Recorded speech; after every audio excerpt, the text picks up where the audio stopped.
All right, what's going on, everybody? And welcome to episode 6 of Shooting the Breeze, this successful little podcast that me and my buddy Josh have been doing for the last, I guess, couple of weeks. Episode 6, Josh, what do you think, dude?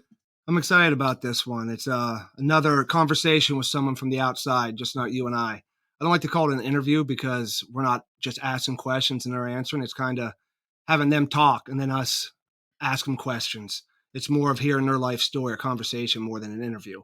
Right. Yeah, I hear you. I mean, that's pretty much how our conversations go as well. Well, tonight, wrestling fans, you guys will be in for a treat tonight. We're talking to Teague Moore tonight. Teague Moore is a champion college wrestler. He's wrestled around the world. He's coached D1 high profile wrestling programs.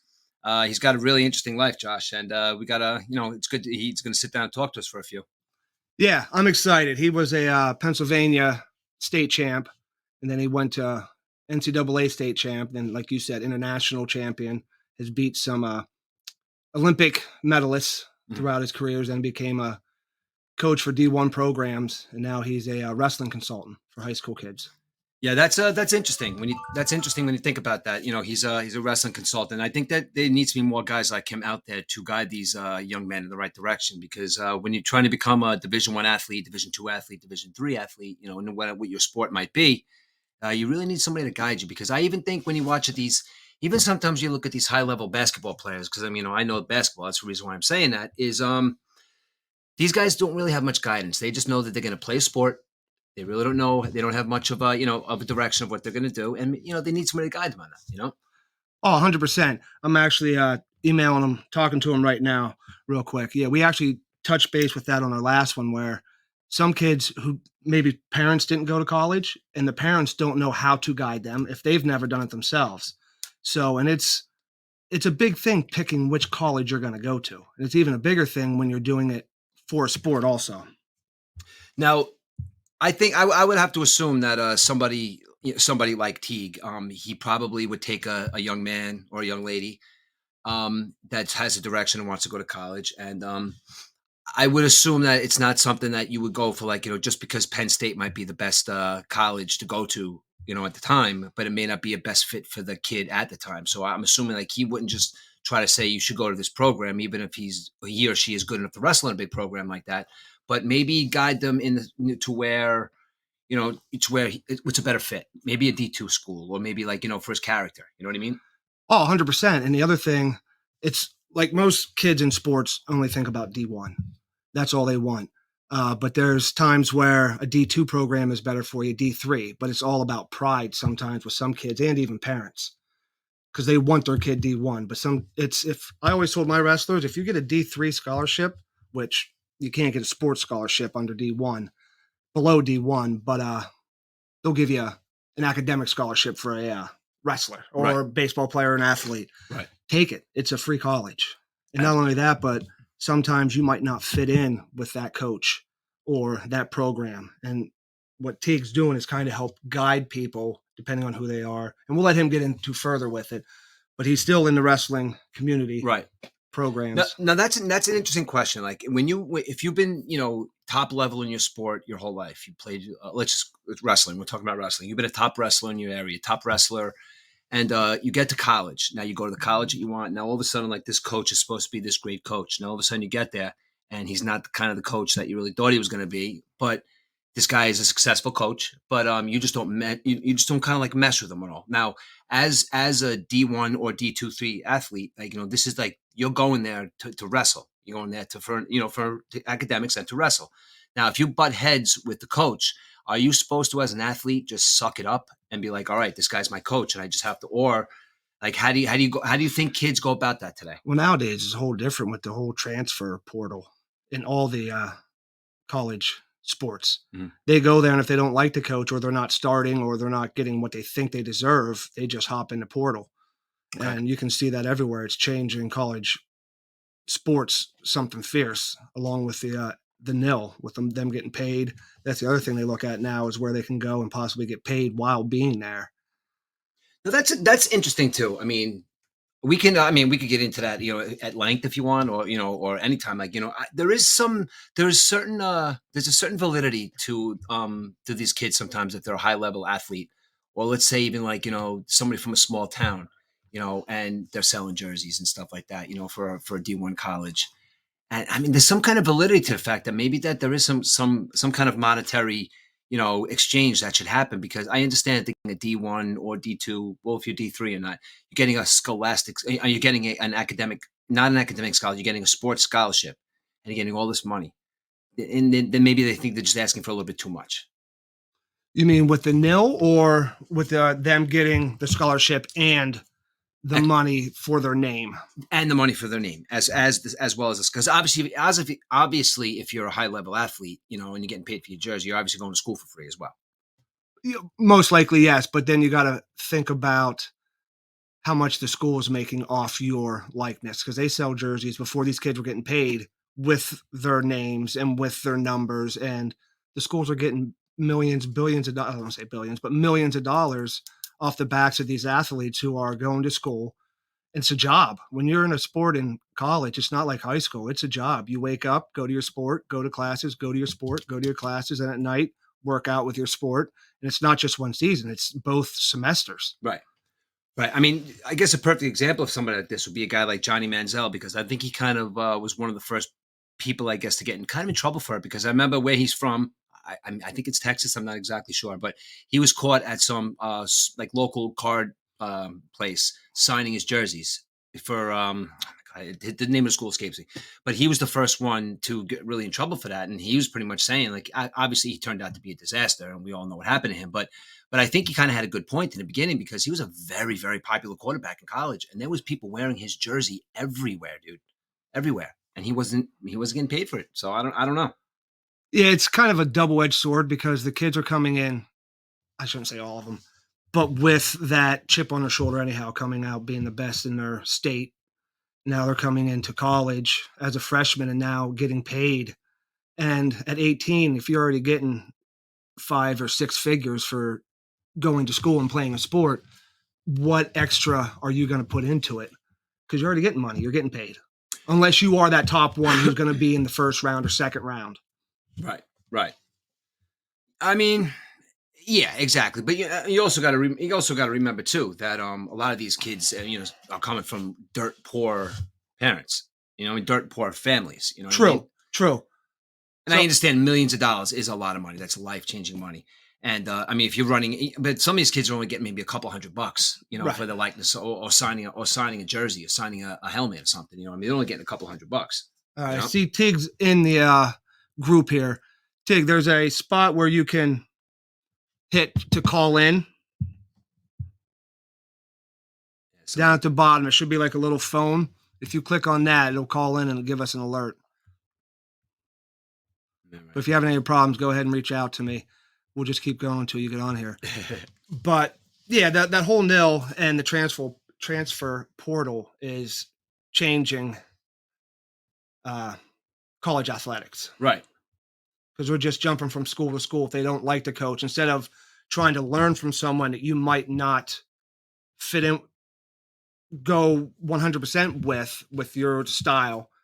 But that's going to be life also. When you get out of college, you're going to have a boss that you might not be able to deal with all the time, or you don't think he does it the right way, but you got to learn how to overcome that and keep going. Yeah, and that's something what I've preached to my kids the whole time. Like, my kids have said they don't like bosses. Now when they're they don't like bosses when they're younger. Maybe they don't like a coach, or maybe they don't like this guy. But they have to they have to really suck it up. You know what I mean? And they got to deal with it. Because they all got to deal with those people in life. Right. Yeah, I can hear you.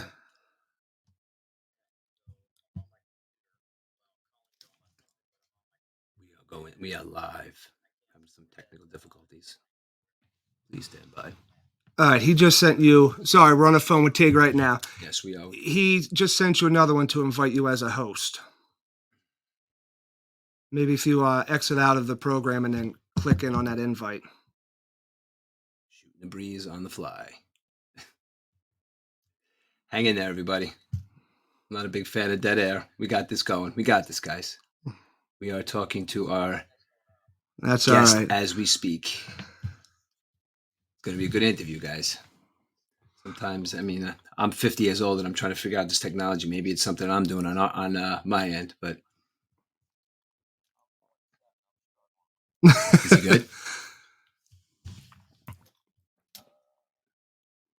All right, guys.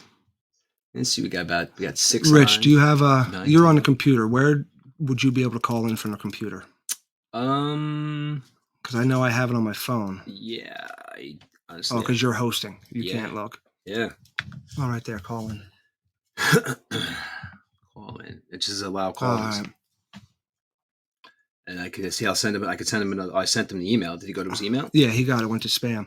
Okay. Tig, is there any way you could try to do it from your phone?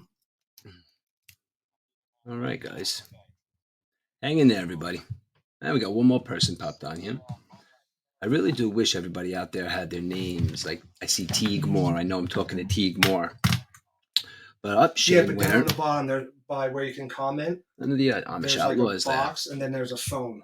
And listen, for anybody that out there knows our show, the Amish Outlaw infiltrates Murph and E Dub Sports Show all the time. And I said he's not infiltrating shooting the breeze. But he could listen, so don't worry about it. He won't be calling in.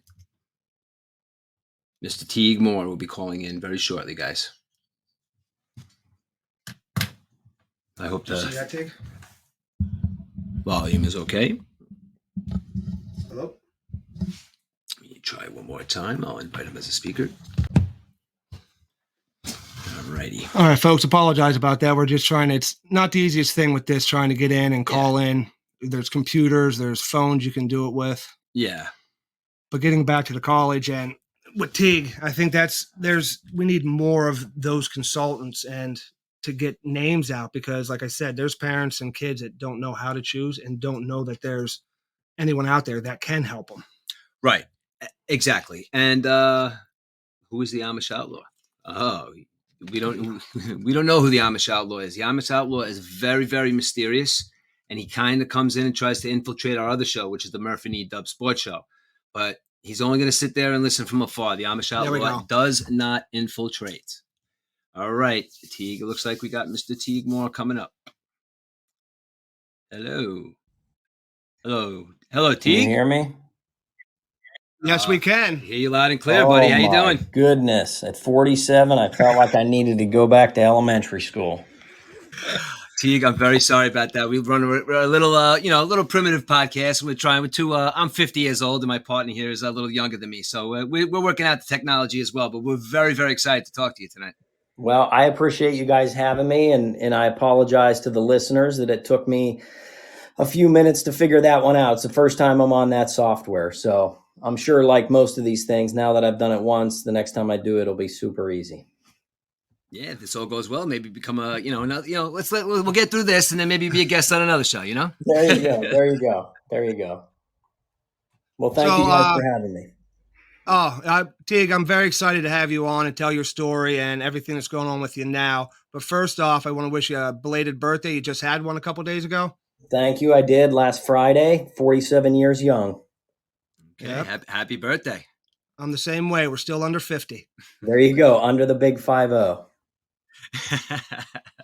Now, you said you're coming up on your birthday. You're 47 years old, and I've read your your bio, and you have a very extensive bio, and a lot of you've coached D1 schools. I mean, can you tell, as a guy now? I mean, you wrestled at a very, very high level. Now, when you were younger. Now I see we're going to talk about everything in between, but just for for a starter conversation, do you feel that when you wrestled back in the day when you were in college, and now that you're dealing with grown, these guys are about to be grown men, do you think that they deal with pressure a little differently? Because that's what we were kind of just talking about the kids now. Do you think they deal with the pressure of going to different types of schools better than you did when you were younger, or do you think that they, what do you think is the difference between the kids now and the kids then?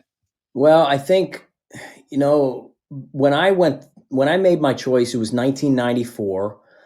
There was definitely pressure, but there wasn't as much social pressure as these kids deal with now, right? Like the big thing that I see with the high schoolers that are wanting to go and compete in college, this isn't just wrestling, but this is college across the boards. These kids get pushed so quickly at a very young age to make a decision that can have a big effect on their life. And sometimes I feel like these kids get pressured into decisions And then that's why you're seeing the transfer rate just going through the roof. I mean, obviously the rules changed. Kids can transfer easier now, but I feel like a lot of that transfer is because they don't get the time to really understand the places that they're going to go. And then when they get there and they realize what their day-to-day life is going to be like, they're ready to go within a season or 2 seasons. They're ready to go somewhere else. Yeah, I noticed that. And also, when they go on the recruiting trips, they see one side of the coaches and one side of the school, and then it's Yeah. a whole different monster once you get into that program and start grinding it. Yeah, I equate it to like dating. Like everyone's going to be on best behavior, and they're going to be putting their best personality forward. And then when the day to day life gets moving and there's ups and downs, a lot of times the kids think like, well, wait a minute, this coach was a much different guy when I came on my recruiting visit. Well, the recruiting visit, was a tailgate before the football game, and it was all bells and whistles. And then when you get there and it's real life and you're getting up to do a lift at 6 a.m, and then you're coming back in for a grind workout in the afternoon, you're having to keep up with classes and study halls and all of that. It's a drastic change from the perception that you had as a recruit. Yeah, exactly. And I come from a baseball background. Like I've coached baseball. As a matter of fact, that's how me and Josh met each other. Our kids played baseball. Listen, we didn't coach on a very high level. Like I gave my kids to the high school coaches. Once it became high school time.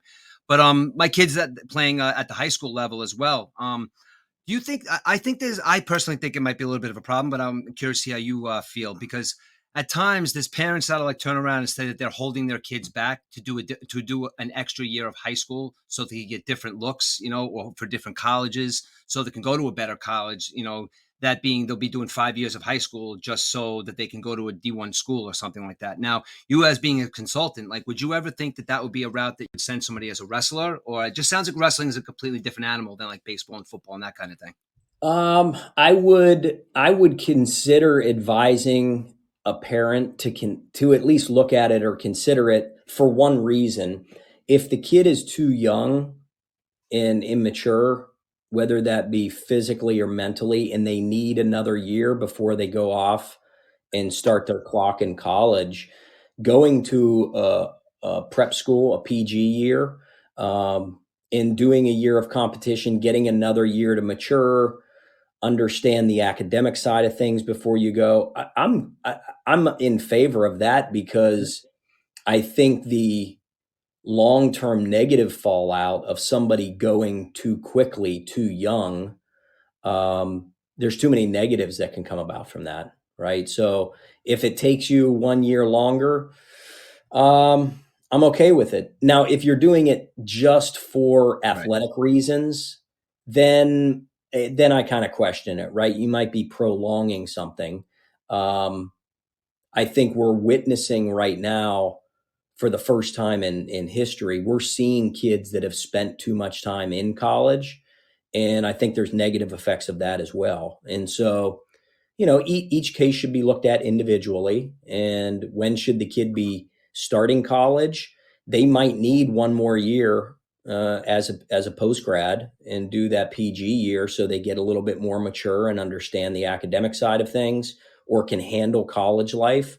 Or maybe they just need another year to grow. I mean, the sport of wrestling, you need to be physically prepared and ready, especially if you're going Division 1. So another year to physically grow could also be a positive thing.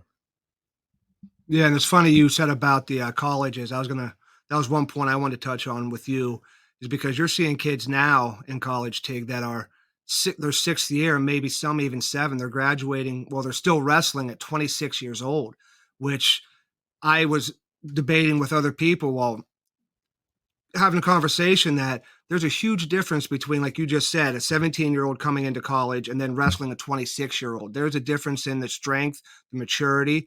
And my own opinion is I think it's starting to be unfair for kids that are coming in that aren't going to get that COVID year, that Olympic year, the medical year that all these other kids are getting. They're getting 6 years now. What are your thoughts on that? Yeah, I definitely see it as too long. I mean, the sport of wrestling, we saw a few guys in this process that were actually in college 8 years, which is just crazy because everything you touched upon, they got a medical. So they got 4 years of eligibility. They got a medical year. Some of them took an Olympic year. And then you throw the COVID year in with that. And now, granted, a lot of those guys that we saw in the sport of wrestling, they completed undergrad degrees and master's work while they were there. So from an academic side, like some of those guys got a really good deal. They got undergrad and graduate school paid for as they represented the university. But we're not seeing a overwhelming success because they were in college so long. There's almost kind of a sweet spot of when you go in to compete, your body can only take so much. And I, I'm I made some posts last week because this was a big debate as the NCAA wrestling championships was going on. My opinion is that we should use the NCAA rules that are in place and actually make them stick, which are you can enter and compete 4 years, but you can be in school 5 years. So you get your 4 years of eligibility and a red shirt. And I think if we just said to everybody, look, when you go to college, your 5 year clock starts. You get to compete for however you want to use them, put your red shirt in wherever you want, and that's it. No more Olympic years, no more injury. If you got injured, it's unfortunate, but everyone should be held to the same standard. And right now, those standards change depending upon the school you're at. And if you get a medical waiver, some of these guys are getting medical waivers that in the past other people wouldn't have got. So I just think make the rules that are in place, just make them stick. You got 5 years to compete for, and that's it. Yeah, I'm in total agreement with you because, like, I don't know but Spencer Lee to me is a prime example of he's going on and everyone's saying he was injured. He's been putting his body through this like you were, but now he's, I think, 3 years older than you when you graduated college Yeah. and won your national championship. But he's been grinding that long and still in college. And I think his body's starting to take the toll. Yeah, absolutely. I believe he's had 4 ACL surgeries. He had one when he was in high school. That was his senior year when he tore his ACL. And then tore another one as he was going through his, what was it, sophomore year, and then had a double ACL tear his junior year. So, I just, the body is only built for so much. And, I don't think there's a lot of people would debate this, but college wrestling is very hard on the body.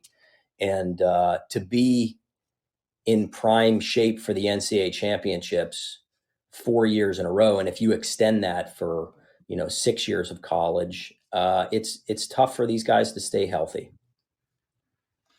I know what I noticed too. I mean, not coming from a wrestling background and just, I know Josh a very long time. And that being said, when he talks about wrestling, he talks about it so passionately. Now, there are guys that played football in high school and they did other sports, but I've never really talked to people out there. And, you really know somebody, but when you say the word wrestling, it's like their eyes light up and it sparks like, oh, you guys, you're a wrestler. So why do you think that, like, I just, me personally, like, you're a wrestler and you talk to wrestling people, me not being a person from that world, whenever I do say that, why do you think it is that it's such like a close knit community that when two guys are in the same room and they're wrestlers, like, it's like they kind of like drift off and I just find them talking, like, why do you think that is? Like, is this the camaraderie? Is it, like, why do you think the guys, like, why do you think that is? If I were to try and sum it up in a one word phrase or one phrase, it would be a mutual chosen suffering. To go through a wrestling season, especially at the college level, you've got a lot of extenuating circumstances and factors that make it more difficult than just playing a sport, right? So you're not only training to be the best at what you do in the nation, but you're doing that while you're having to manage your weight. And I think most people out there would agree when you start having to manage how much food you're taking in and the calories you're taking in and keep your work output the same, if not take it up another notch, Then you add in the injuries that you deal with, the level of intensity within the competition. There's a mutual admiration for anybody that does it. So whether you win or you lose, the fact that you stepped out onto that mat, you prepared for it, you stepped out on the mat, you competed. There's a there's something that happens when you're the only person out there. Everybody in the stands are watching you either fail or succeed. Once you go through that process, you admire anybody else that went through it, and it's kind of a friendship or a mutual admiration for anybody else that went through it. Well, I guess obviously because you were saying, with the the practices and just the competing and everything. I can remember my cousin wrestled at Manhattan College down in the Bronx, and I can remember going down, just to visit him to hang out, and and we would hang out, college guys hanging out all night, and we'd be out till 4 o'clock in the morning or something, and then we'd be going to bed, and he would go the other way, and I asked him, Sean, where are you going? He's like, oh, I got wrestling practice in a half hour. We're gonna run the stairs. Like, you were just out till 4 o'clock in the morning because everybody else is gonna be there. I gotta go. So it's kind of you guys really have a mindset of everybody, I'm going to let somebody down if I don't show up and be a part of that, be a part of that team. Yeah, the other people that I've seen it with, that it's very similar are guys that are in special ops, military special ops. Um, you see those type of guys in a regular setting, and they'll kind of gravitate to one another, and then their conversation is very intense between themselves because they know what they've been through in that process to become that. And so that's the only other place that I've really seen it, that it's that intense within the relationship of the sport. Right. Yeah, and I was telling Rich before that I can be at like a restaurant or somewhere hanging out, and in a way, you can almost tell when you see another wrestler. I don't know, because I think there's a confidence, and there's a thin line with wrestlers between confidence and cockiness, because of Yeah. what you said about you're going out on that mat. It's one on one. There's no one to blame but yourself, and you got to get up and shake their hand afterwards and come back off the mat in front of everyone, win or lose. And I think that builds confidence throughout the years of doing it. And you can just see certain people and how they hold themselves. Well, I do. And besides a cauliflower ear, because that's his sign. Never pick on someone that has cauliflower ear. Just all the listeners, if you see a guy at a bar you don't like and you look at his ear, I don't care if he looks 70 years old and it's cauliflower, just shake his hand and walk away. But Yeah. do you find that, Tig, when you're out? Well, you're around wrestlers a lot, but when you're out, like with your family and that, can you notice when there's a wrestler around? Yeah, absolutely. And everything that you just hit on, I would agree with. There is um, there's usually a confidence that comes with it. That's why I really like seeing young kids try the sport, because even if they don't succeed at it or decide to stick with it for an extended period of time, just going through the sport and then stepping out there to compete, it normally helps a kid's confidence in themselves that they can go out and challenge somebody else. So you fast forward that, and whether it's two high school wrestlers, two college wrestlers, two people that haven't seen each other for 10 years, but they were a part of a team in some way, shape, or form, there's always a mutual admiration and respect for each other.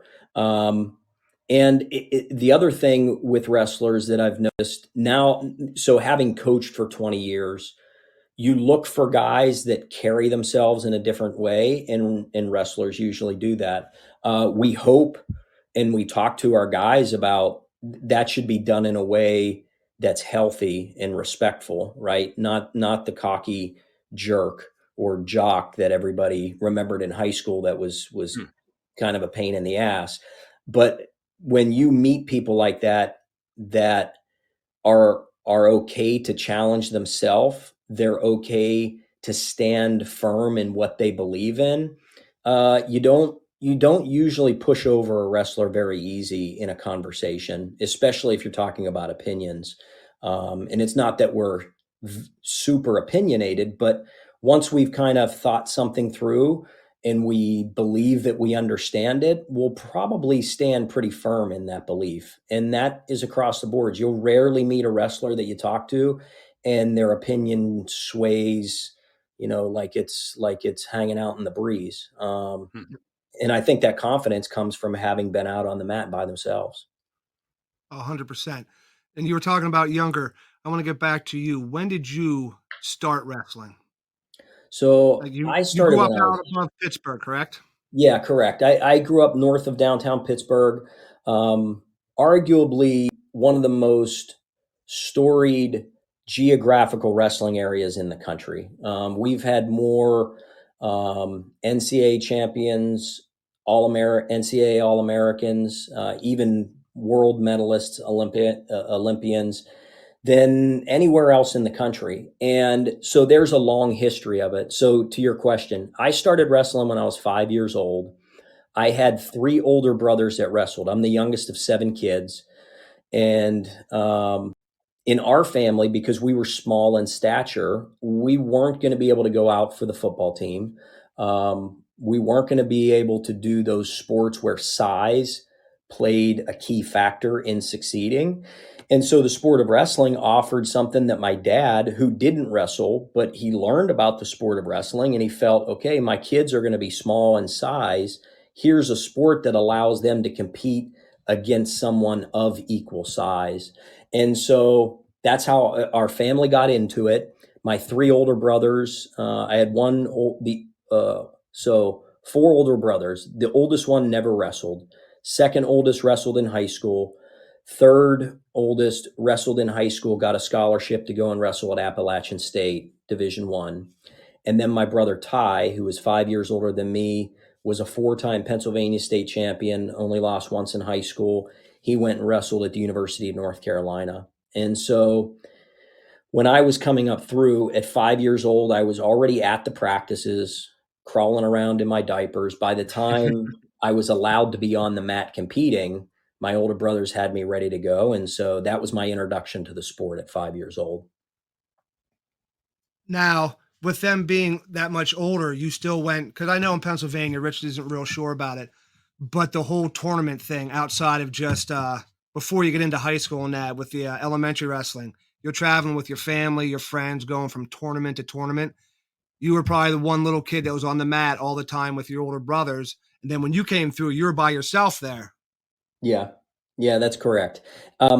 Luckily, I had a lot of close friends that I grew up with traveling to those tournaments. So even though my older brothers were moving on and I was kind of by myself by middle school, I had like a surrogate group of brothers that I traveled with. I got one. So one of my best friends growing up, a guy named Jim Harshaw, he runs a really successful podcast series. And he's basically what I would sum up as like a life coach at this point. Um, he and I would travel all over the state, all over the country every summer from middle school all the way until we went into college and even through college and post college.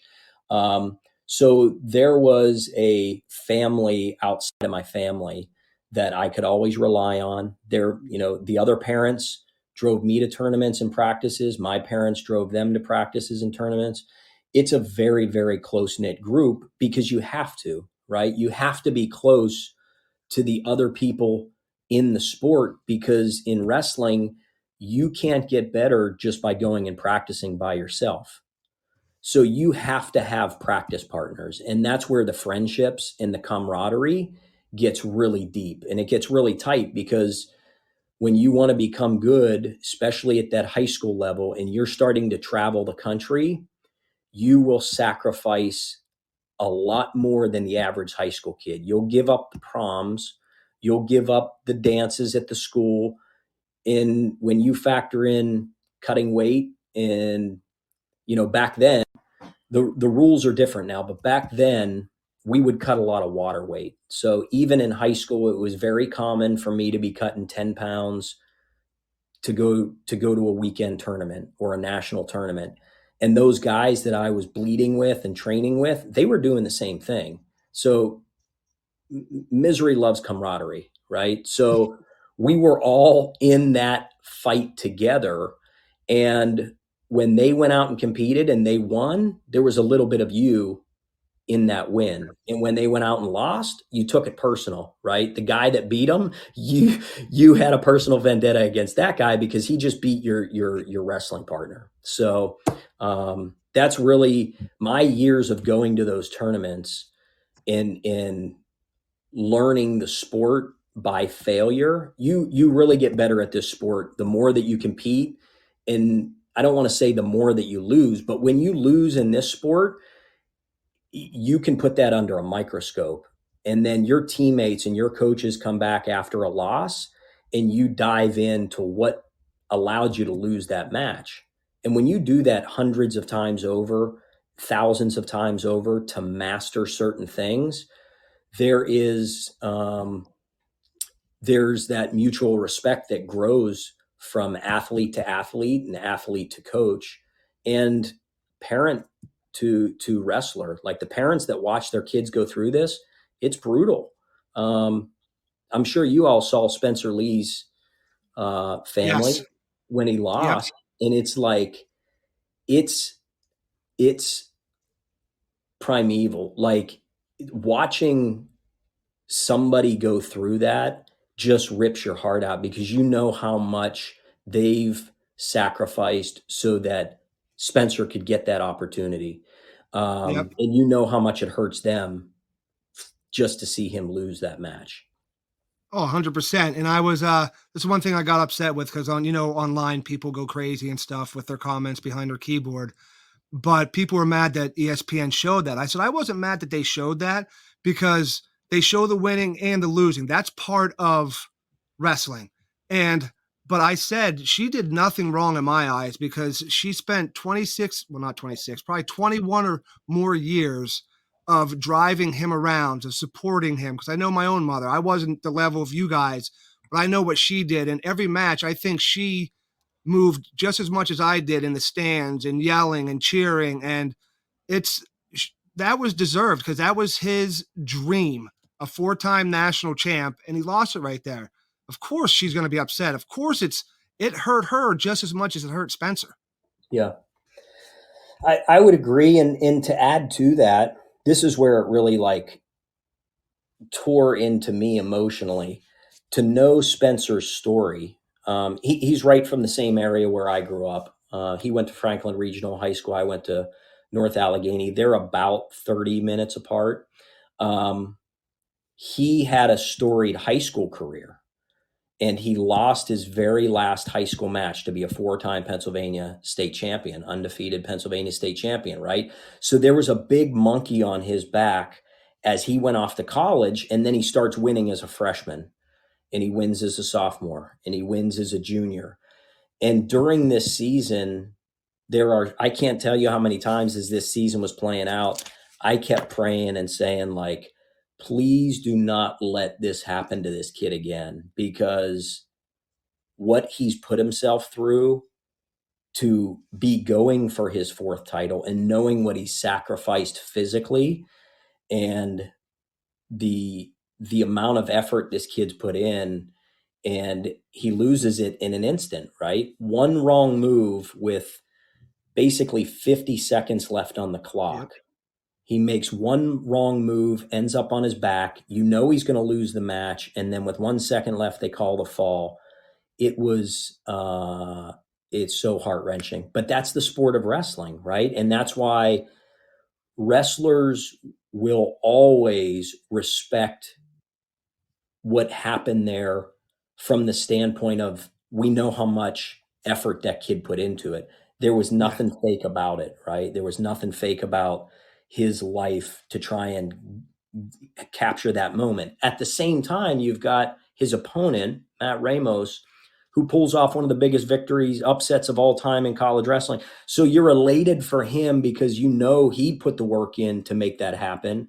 And then you're watching Spencer lose at the same time, all in the same instant, right? That's what makes sport great. And I think sometimes in the sport of wrestling, it's magnified because it is just one on one. It's not a team going up against a team. Right.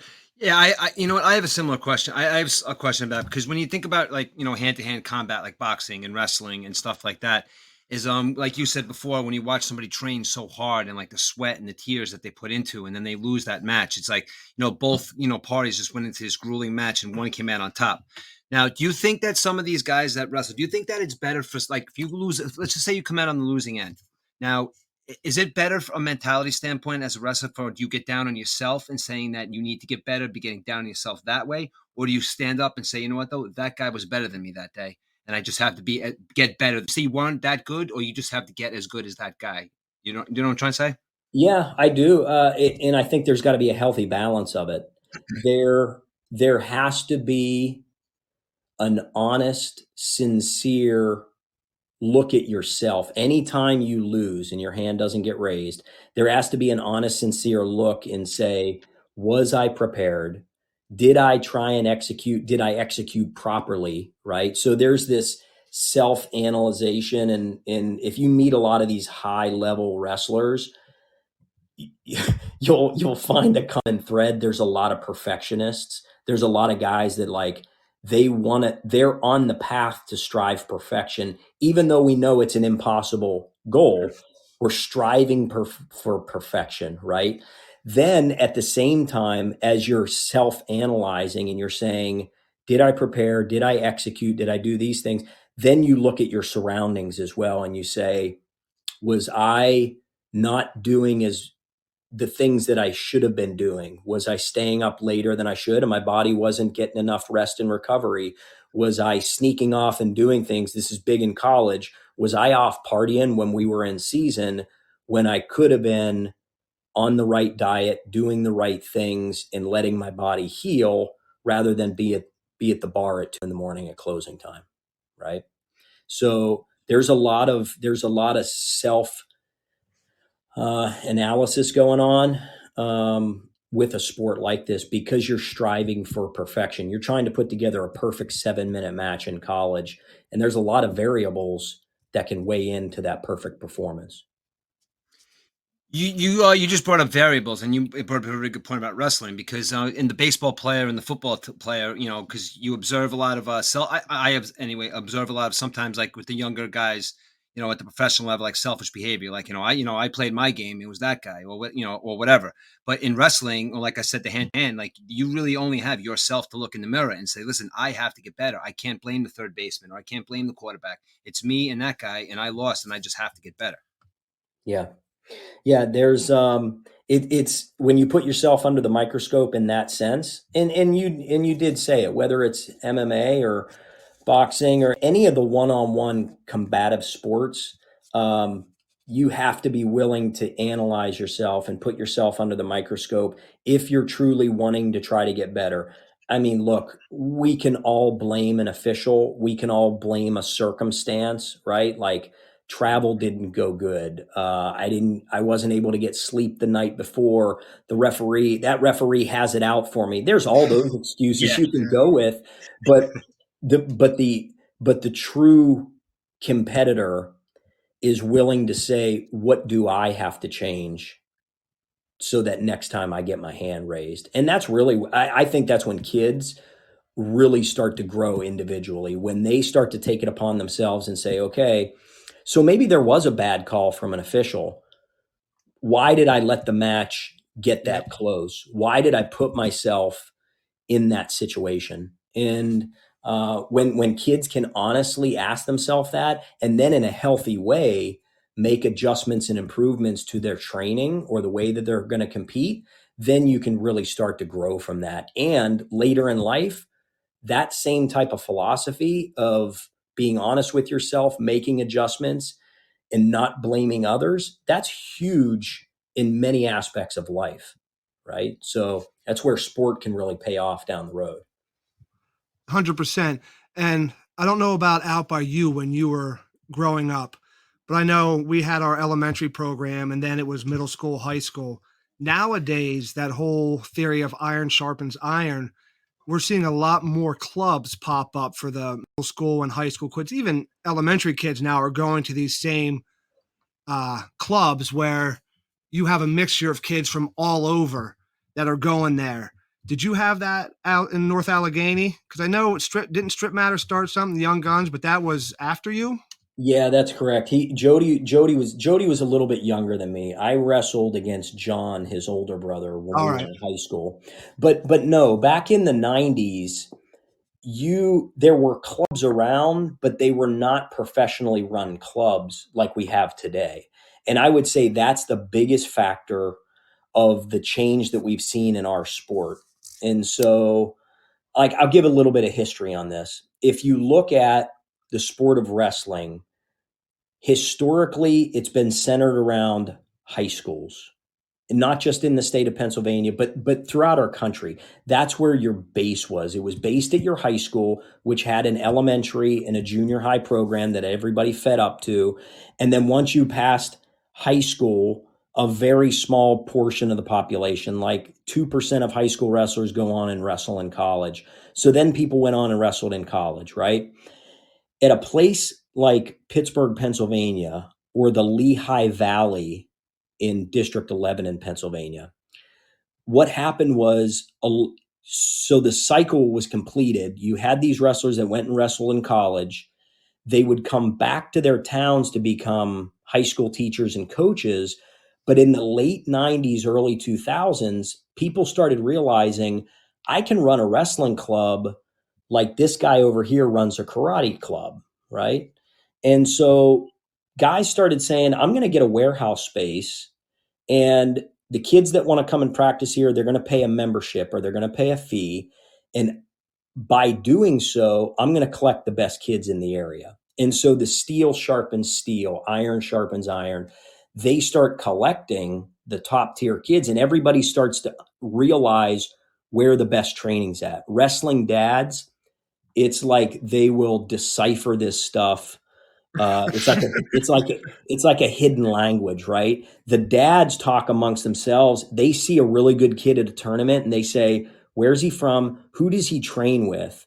And another dad says, "Oh, he's from this area. He trains with this club." And dad goes, okay, that's a 90-minute drive.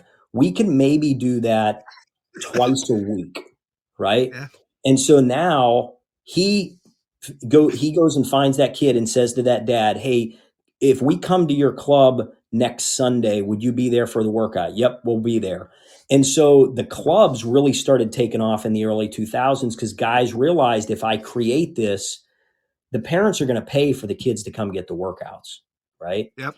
So the clubs started growing, and now we're at an interesting place in the sport of wrestling. If you looked at the whole United States, there's about 12 premier clubs that are known throughout the country. And if you watch the NCAA championships, these clubs are named. You mentioned one, Young Guns, where Spencer Lee came out of, and a host of other All Americans, national champions. And then you got Ben Askren up in Wisconsin. You got Yep. Daniel Cormier out in California.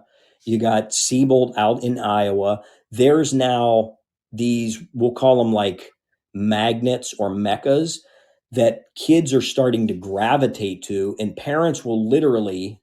So Spencer Lee's a good example. He was from Sagertown, which is up by Edinburgh, Pennsylvania, up by the New York border. But Yep. his parents realized what was going on at Franklin Regional before he went to high school. So they made the move so that he could be at Franklin Regional at that high school. That's happening nationwide. Like, when parents realize there's a center with a coach, and there's a training center that are going to have like-minded kids, like-minded parents, they're gravitating to them. And so the clubs in wrestling are really starting to take off. And I don't know that it's going to be the death of high school wrestling, but it's going to hurt it, because kids are going to start gravitating and connecting more with their clubs than they will with their high school teams. And that could hurt us.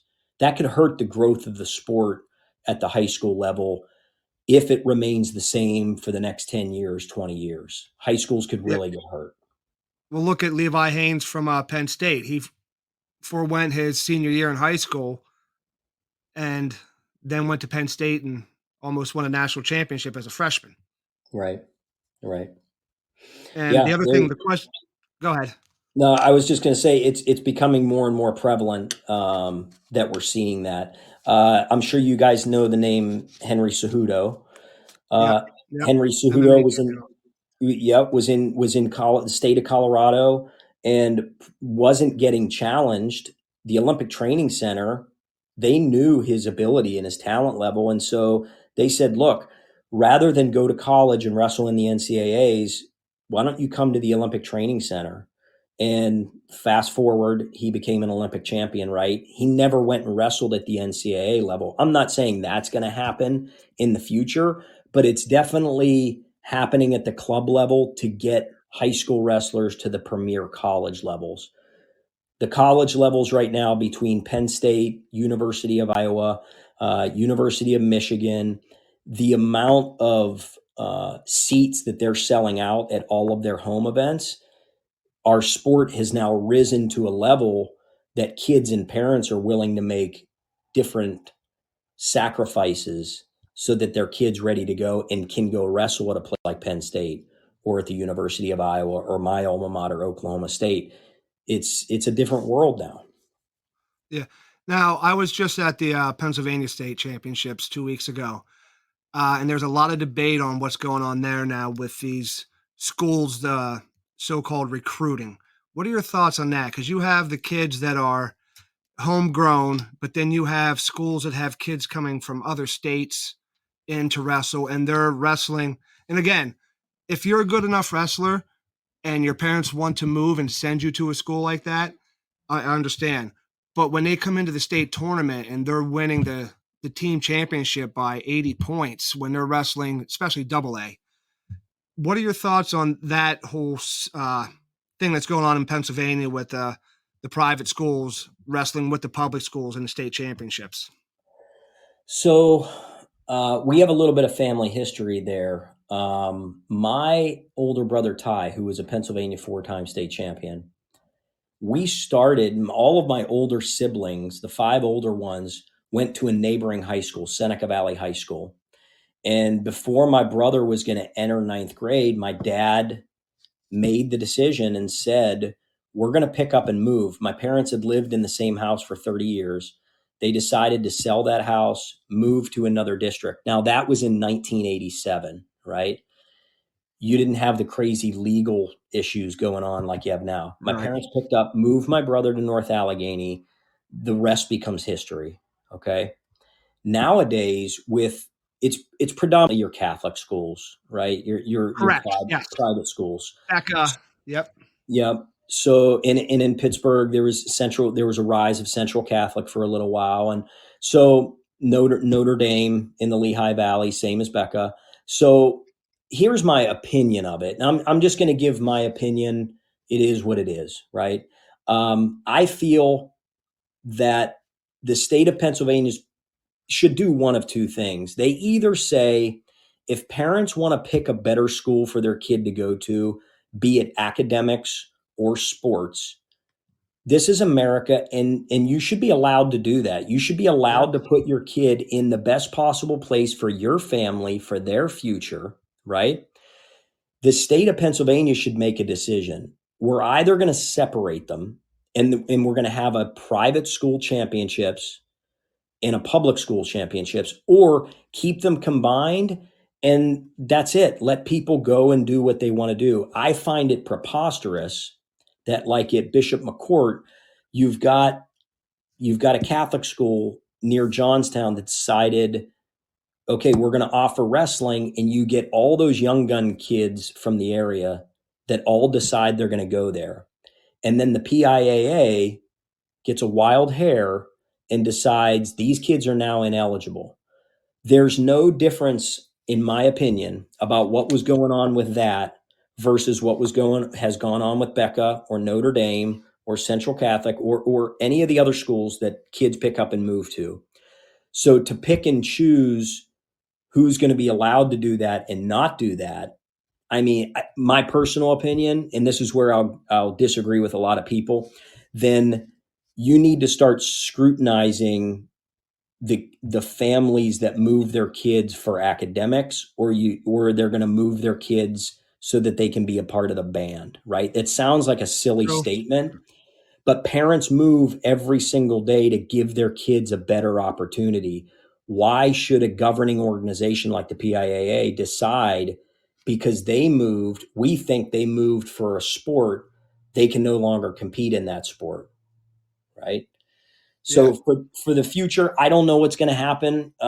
As a fan, I would say, look, if you want to pick your family up and move and go to a private school, it is what it is, and everyone's going to go to Hershey and compete. If you're wrestling for a public school, you got an equal chance to qualify as you do at these private schools. Just make sure that the competition, everybody has access to the competition, and when the cream rises to the top, it rises to the top. Don't complain about it. Go, and if you want to pick up and move to a better school, then do that, but don't complain because somebody else wanted to put their kid in a better situation. No, I agree with you. I agree with you. But I want to with you and the high school. When did you start? Because a lot of people, especially around here, that don't know wrestling, only know it like high school and college. But there's also freestyle, Greco. How did you get in to freestyle? How did you start doing that? Were you still in elementary? Did you do it when you're in high school? Because after college, that's pretty much all that you can do. Yeah, correct. So growing up for me, everything was folk style, which is what we wrestle in high school and college. I remember as a little kid watching the 84 Olympics. That's my first recollection of like watching freestyle wrestling. And I can remember my dad explaining these are different rules than what you guys do. At the Olympics, they wrestle freestyle and Greco-Roman. And that was the first time I had heard of it. So then as the years start going on, 1988, we had I had an opportunity to go watch the Olympic trials in Pensacola, Florida. And just because we were on a family vacation to Florida, my dad gave my brother and I the opportunity to stop and see those.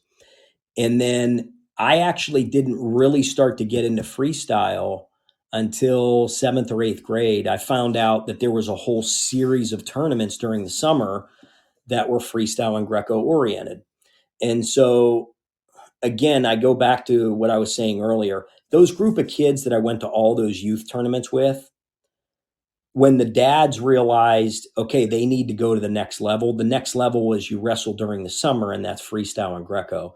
So instead of the car getting loaded up on Saturday morning and going to the high school for the folk style tournament, it was summertime and the van got loaded up and you went to the freestyle tournament.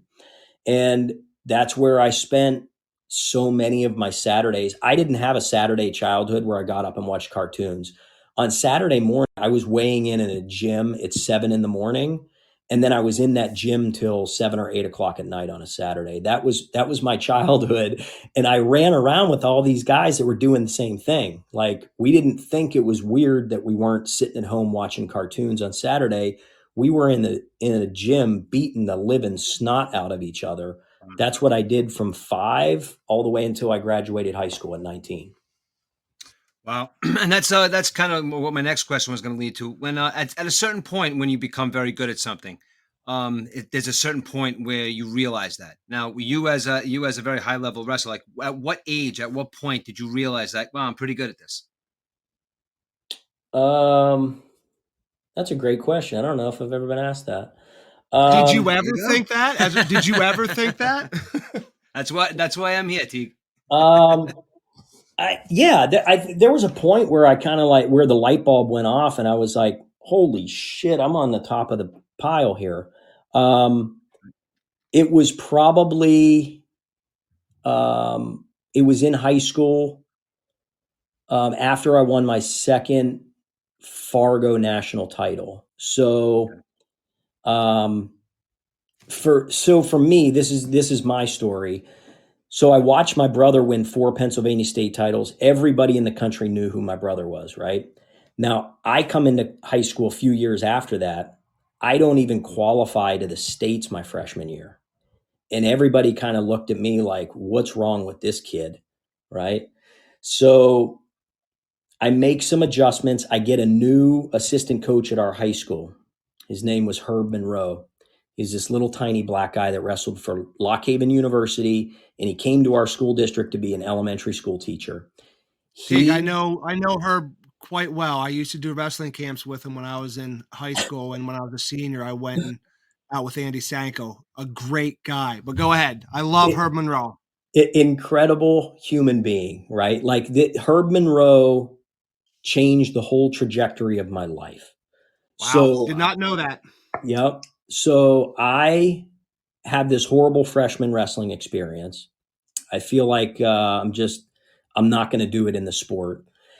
And then heading into my sophomore year, now Herb is training me every single day. He's fresh out of college, so I'm learning college stuff. I then, by my sophomore year, I make the state championship finals. I lose to a guy named Jeremy Hunter, who Jeremy went on to be a national champion for Penn State in college. So I lose the states my sophomore year, but then I go on and I win the junior nationals that summer, Hmm. which I didn't have that revelation yet. I felt like I was lucky that I had won the nationals that summer. So then my junior year, I go back through high school. I still don't win a Pennsylvania state title. I end up third my junior year. I then go and win Fargo a second time. And that's when John Smith, my coach at Oklahoma State, at the time, that's 1993. He's 1 year out, winning his second Olympic title, sixth world title. He came up to recruit me. And I can remember in Fargo when he came over and said, "Hi, Teague, I'm John Smith." And I'm thinking, like, yeah, you got to tell Yeah. me your name. Like, I don't know who you are. He says, I want you to come and wrestle for me at Oklahoma State. And so that the recruiting process started. It was coming home from that trip that for the first time ever, I thought, I think I'm getting pretty good at this. Well, if And you have John Smith come up to you, that might be the switch that was like, all right. right. Well, where I'm from, in the family that I'm from, it was drilled into us from a very young age. You always stay humble. Like even when you're at the top of the top, you always remain humble and you remember where you started from. So I never had that like big head that I just felt like I was the king of the world. Well, once that recruiting process started and I said, I think I'm getting pretty good at this. Like I can legitimately try to make a run for an Olympic team. If John Smith is my coach, I maybe try it in 1996 when I'm fresh in college, or really I'm going to set my sights on 2000. Because if that guy's coaching me and I can win multiple national freestyle titles in the United States, I think I could be our representative. And so that's kind of when the light bulb went off for me, my junior year of high school. Nice. Now I'm going to ask I'm going to ask a question now that Josh is probably going to hit me for. But you said something before, like what's the difference between Greco-Roman and freestyle or wrestling? Because I don't come from a wrestling background. It's what is the difference? Okay, so to sum it up as quickly as possible, freestyle is the ability to use your whole body. I can shoot on your legs. I can throw you. I can do anything I need to expose your back to the mat. That's freestyle, right? Okay. Greco-Roman, I can't use my legs offensively or defensively. The only thing I can use my legs for is balance. Okay. And the best way to get people to understand this is Greco-Roman, Greek and Roman. That's how the Greeks and the Romans wrestled because you didn't have mats. They wrestled on dirt, sand. And so when they wrestled, everything was upper body. They tried to lock each other up. They tried to throw each other, but there was no ground wrestling. And so the classical styles of our sport is Greco-Roman. It's the upper body throws. Um, Again, I can't shoot in on your legs and I can't Okay. use Gotcha. my legs to trip you. Okay. That's the best way to sum it up. What do you prefer? Like what is your like what style do you prefer? Freestyle. Freestyle is like, to me, the name says it all. When you go out to wrestle freestyle, it's wide open. You can really wrestle. You can become really good at attacking your opponent's ankles, or you can become really good at throwing your opponent with a headlock. at his head, right? Freestyle, you can attack any part of your opponent's body. You have to be able to defend every part of your body, and it's just exciting. I mean, if you watch the international rules for freestyle right now are arguably some of the best that we've ever had in the history of the sport. It's exciting. You have some matches in a 6-minute time frame. Some scores are as high as 19-20, right? So these Okay. guys go out in 6 minutes and they'll put almost 40 points up on the board. And it's exciting, it's fast, it's fun to watch. Once the rules are pretty simple as well. So it's easy to explain to somebody. They're much easier to understand than our folk style rules. And the name of the game is either throw your opponent on their back and pin them or try to expose their back as much as possible. And that's the basis of the sport. Awesome. Now, is the freestyle in the Olympics? I was going to ask you why and how you came to go to Oklahoma State. Well, of course, Smith was there, but was it him and your goal to get to the Olympics? Was that what drove you out there? Yeah, absolutely. So in that time, Oklahoma State got in some recruiting trouble in the early 90s. And the program was put on an NCAA death penalty. Okay. For your fans that are listening, since they're probably sports fans, most people know the NCAA death penalty rule from SMU football. Yes, sir. Okay. So Oklahoma State wrestling, which is it's the most successful NCAA sports program in the NCAA. We have 34 national team titles, more than any team in any sport in the NCAA. So historically, they're the powerhouse, they're the dynasty. When John Smith recruited me, and I knew I had the opportunity to not only go and wrestle at the most storied NCAA wrestling program in history, they also have the most illustrious Olympic history. We have more Olympic gold medalists, Olympic medalists, and Olympians from the Oklahoma State program than any other wrestling program in the country. So I was going to bet with the house, right? If I have a goal of being an NCAA champion and Olympic champion, I'm going to go to the place that's produced the most because it ups my odds of being one of those guys. And that's, All right. in short, how I ended up there. Now, having said, because I know your history and all that, well, you got the national championship your senior year, a fall in the finals, and then after that, international champion. Which a lot of people that don't follow wrestling don't know how much there is out there. But like you won the Yashar Dogu. What was Yeah. that? 2000? When did you Yeah. win that one? Yazir Dogu was 2002. Yeah. 2002. Yeah. Now, I hate to ask this way, but your goal was to be state champion. You became. Your goal was to be a national champion. You became that. International champion. You became that. Do you have any regrets of not making the Olympic team? I know you came in third. I know you've beaten Olympic medalists. Is there anything in the back of your mind? Because, like you said, when did you think you were good? Is that anything in the back of your mind? You're like, I did not make that, even though you're an accomplished wrestler. Is that one thing? Yeah, you mean does it get me out of bed this morning at 5 o'clock to go get a run in? Absolutely. Yeah. Um, there's not a day goes by or a week that goes by that I don't think about it and try to put the puzzle back together and say where could what should I have done differently, right? To go backwards a little bit, you had said I actually won my NCAA title as a junior. I took fourth my sophomore year. I won it as a junior. And then my senior year, the national championships were at Penn State. So it was back in my home state. I was representing Oklahoma State as the returning national champion. And I lost in a semifinals bout 3-3 to a guy named Stephen Abbas, who went on to be the 2004 Olympic silver medalist. So to that point, do I have regrets about my career? Buddy, more than you and I could ever cry through a couple of pitchers of beer.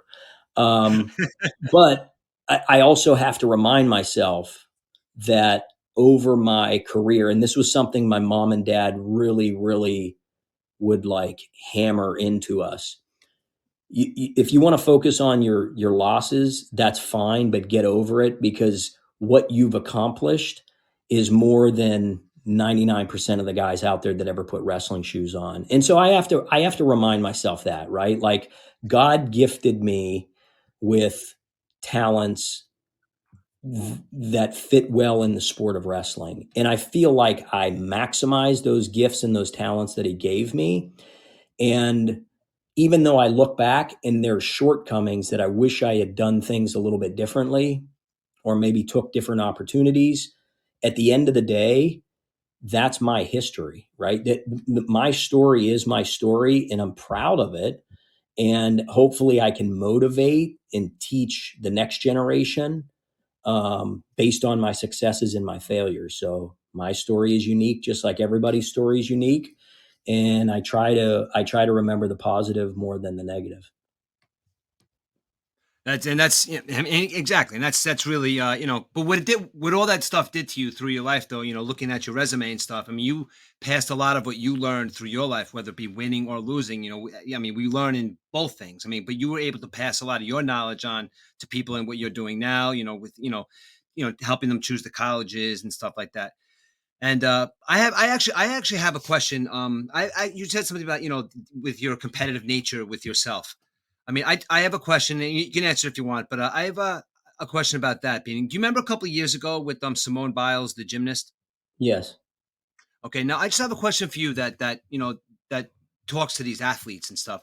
Do you think that that's is that a problem that's going to recurring with the younger athletes, where they kind of just come into it, they go to a place where they just don't feel like they could compete, and they just kind of like don't want to because psychologically they just can't do it. Where back in the day, like, you were probably just told, get your ass out there, Teague. What are you doing? You know what I mean? Like, and that was the Olympics. Like, do you think that you as a person, do you think that is like a black eye to the Olympic athletes, or you think that's something that kids struggle with more and more these days?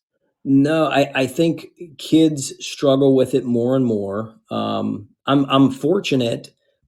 So there's a group called Wrestling Mindset. So it's Gene and Jeff Zanetta, they were wrestlers at University of Penn. They identified that sports psychology is an area that we have not put enough emphasis on. We've taken the technical side of sport, not just the sport of wrestling, but sports in general, and we've created these master training environments, and we can detail a kid from age 5 until they're an Olympic champion or a world champion. We've got it figured out for football and baseball and basketball and wrestling and you name it. But the one area that we lack, and there is a massive void, is on the mental side. And so they started Wrestling Mindset, and it's branched out now to Winning Mindset. So they have it for across all sports. And that's what they're really trying to work with their athletes on, is the mental side of sport, because Simone Biles was a good example because it was so center stage, and she was under the spotlight. Jordan Burroughs, same thing. He's going back to win his Olympic title, falls short. I think there is an aspect to every sport in competition, because the stress, the anxiety, the amount of effort that the athlete puts in to get to that pinnacle, if they're not keeping in check the strongest muscle in their body, which is the 6 inches between their ears, it will show itself at the most inopportune times. We see that as the Olympics or the Super Bowl or Yeah. the World Series. Can you prepare for it? You can't really prepare for those situations, but you can plan as to how you may handle it. And I think that's where we're just in our infancy of sports psychology, of how to train athletes to see it from perspective. Look, at the end of the day, sport, you're going to have a winner and a loser. That's why we have sport, right? So can you deal with the moments that you get your hand raised or you win? And can you deal with the moments that you don't get your hand raised and you lose? And you lose. Can is there a psychology and a perspective to it that we can keep it healthy, right? So that you don't see like a Michael Phelps go through the issues that he went through Yeah. when swimming's no longer a part of his life. Now that's having said that, what and when made you decide that you were done with the competitive part and get into coaching? What did you was it something that happened, or were you just your body, or were you just like, nope, I want to now focus on getting the next generation up through? Yeah, great question. So I when I came out of Oklahoma State, which was December of 99, I never redshirted in college. I wrestled freshman, sophomore, junior, senior year because I wanted to be able to try and make the 2000 Olympic team. So I came out and I told myself at that time, I'm going to make a run at the 2000 Olympics and the 2004 Olympics.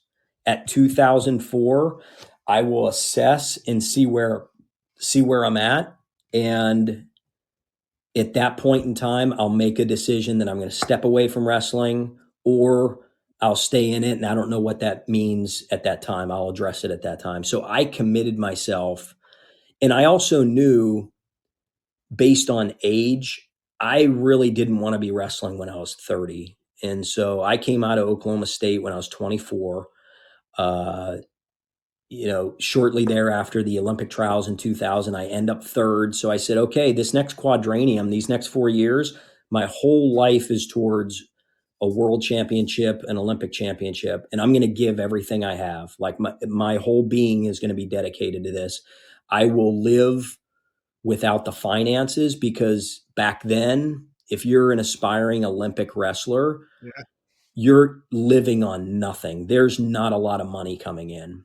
And so I sacrificed for those 4 years so that I could get that opportunity. In 2004, when I was wrestling Sammy Henson at the Olympic trials, the match before that, I was wrestling Jeremy Hunter, a longtime nemesis from Pennsylvania. Yep. I beat Jeremy, but in the match, I tore my ACL. And so my doctor that was with me at the time, Doc Hines, checked it after the Hunter match, and now I'm in the mini tournament finals against Sammy Henson. And he says, "Look, your ACL is gone, but how do you feel?" I said, "Actually, it doesn't hurt. There wasn't like a pain with it. I just didn't have quite the stability. It was kind of like when Right. I was on my feet, it felt like there was jello in my knee." And so I go out, I'm wrestling Sammy, I'm winning the whole match. And in the last 30 seconds, Sammy gets a takedown, which led right to a gut wrench, scores his 2 points, he beats me. And that's how my career came to an end. And so I came home from that. I immediately got ACL surgery. And I said, okay, I told myself, this is it. And so I had the opportunity at that time to start to explore the financial world. And so I took that opportunity. I went and started working at Mass Mutual up in Boston. The way that I got the job with Mass Mutual is I was training a wrestler from Harvard that was taking the year off. And so at that point in time, I was like, I was exiting the sport. And then the coach at Harvard, because I was there training the Harvard guy, he had asked me to help out as an assistant coach. So I did part time. And then 2 years after that, I sat down with him and I said, I don't know that I want to go the financial route right now. I think I might want to do coaching. And the head coach at Harvard, his name's Jay Weiss. He's still coaching there today.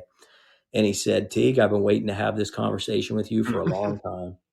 And that was it. I said, okay, then if I'm going to go into coaching, I applied. I got the head job at Clarion University, a little Division II school in Pennsylvania. At the time, they were 0-17. They had nobody on the team ranked in the top 33 in their weight.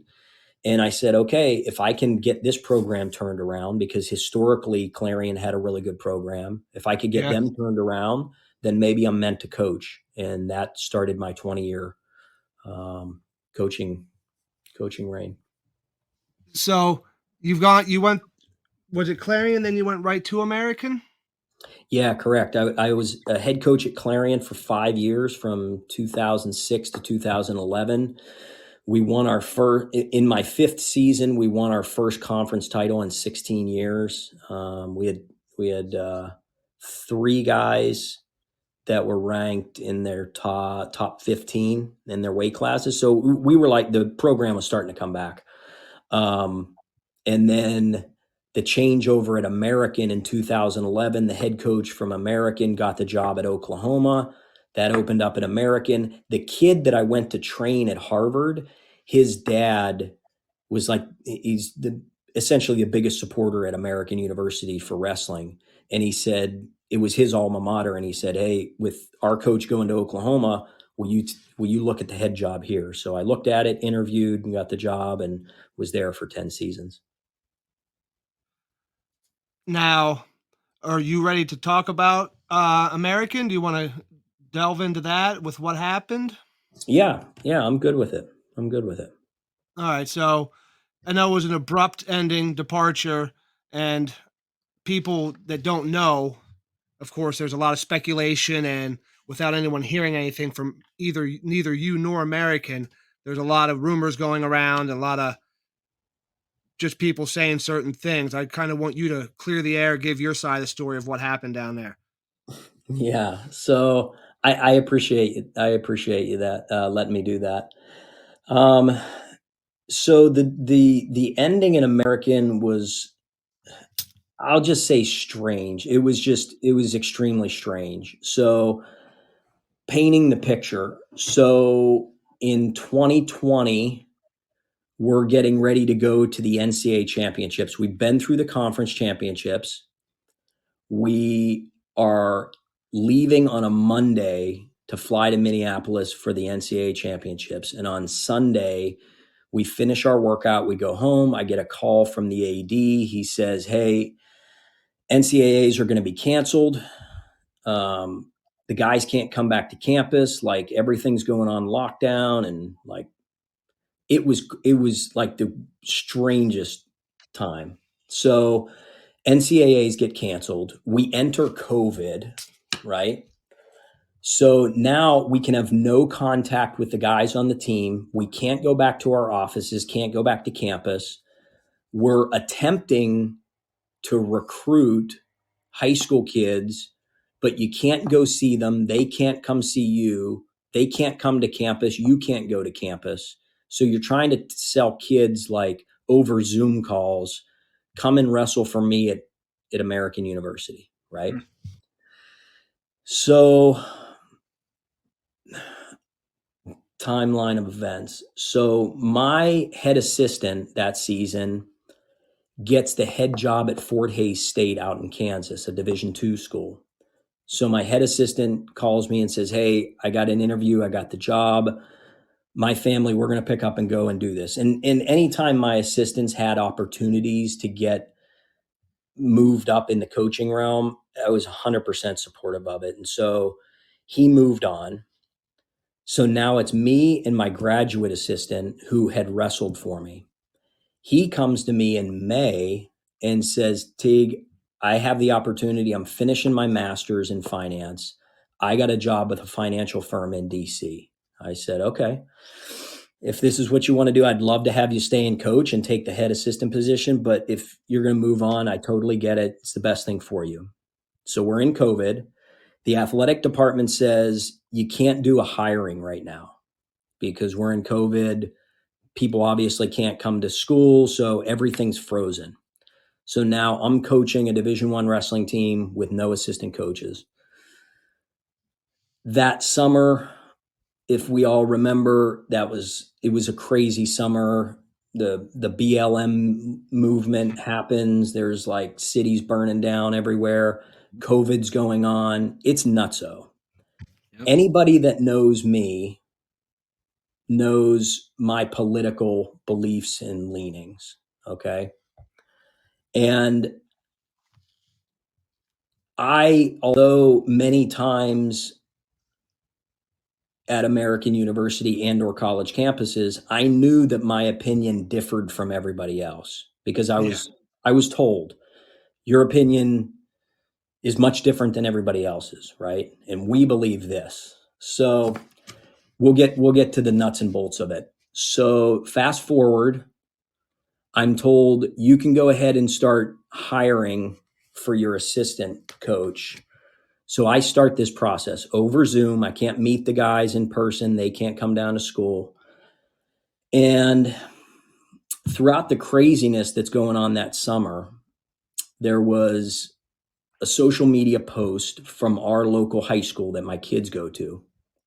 And there was a movement that they wanted to change the name of our high school.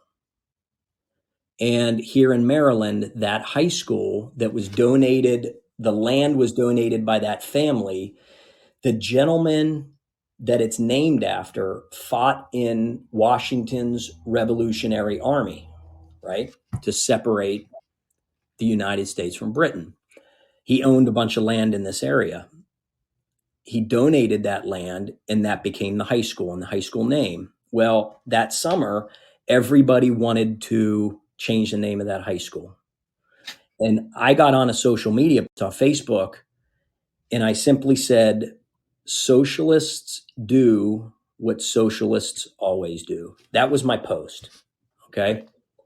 I get a phone call from the AD who says, hey, what did you put on social media last week? I said, I don't know. I put a lot of stuff on social media. He said, well, we got calls that you're attacking people in your area. I said, well, can you tell me what this post is? And he says, well, it's something about socialism. I said, oh, I said, they want to change the name of our high school. And I said, socialists do what socialists always do. They're trying to erase history. It's what they've done in every country they've taken over and destroyed. And he says, well, we don't believe that here at American University Athletics. And I think that post needs to be taken down. And I said, well, that's on my personal Facebook. And like it says on there, the opinions of my own. And he says, well, that's not how we want to be portrayed. I said, okay, you know what? I'll take it down, but I don't agree with it. Right. I didn't attack anybody. I didn't attack a person. I just simply stated an opinion. So that incident happened. The beginning of August, I get a call, and it's the HR department. And HR says, Coach Moore, we're informing you that you are being investigated for accusations against you. Wow. And I said, well, what are the accusations? And they said, well, we can't tell you. And I said, who's making the accusations? And they said, well, we can't tell you for fear of retribution. Wow. And I said, so you can't tell me, somebody said something, but you can't tell me what they said.